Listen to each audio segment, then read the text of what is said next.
The style of this book is unique. The content of this book is unique. Another reason I recommend you get my first book first is for the very reason I just wrote. The first book defines the terms for this book, even though this book will define this book entirely. The reader will benefit greatly by reading the first book first and this book second. However, you can read this book and or that book in any order and or no order. In fact, you can start reading any place in this book as long as you eventually finish the whole book.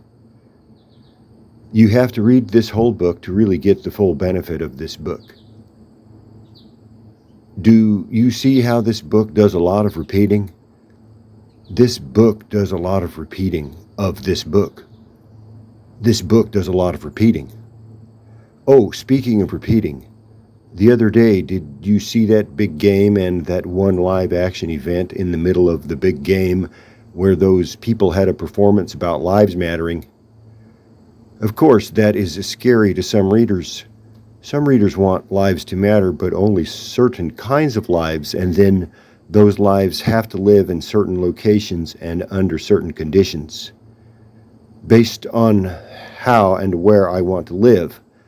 This is another reason you have to make sure when you talk about lives mattering, you have to define which lives mattering how.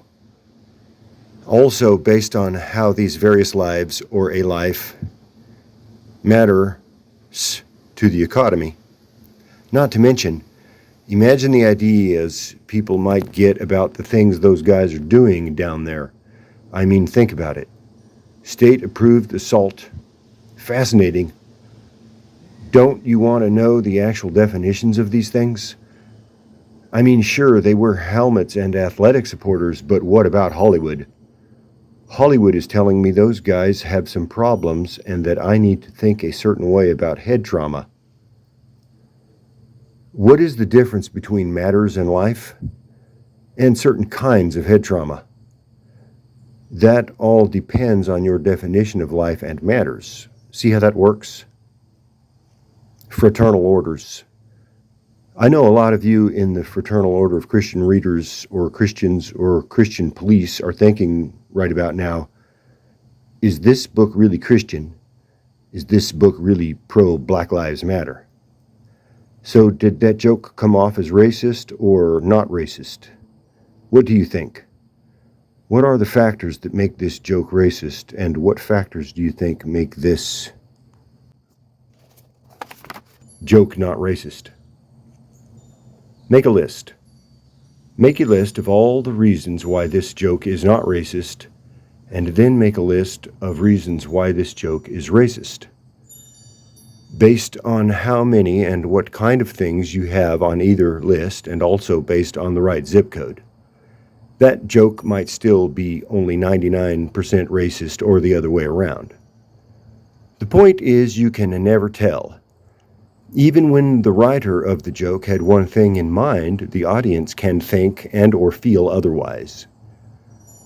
Depending on the reader, that joke might go over well, or it might be a deal breaker. Some racists, for instance, might stop reading here if they find after making their list that this particular joke was not racist, or if they find that joke was in support of something that is against the economy. What do you think? Sometimes with racist jokes, in other words, jokes based on racists, you just have to draw the line and stop before some racist gets really upset and wants to ban this book. Christian banners. How many Christians do you think will be offended by this joke? Can you think of any reasons why Christians would not be offended by this joke?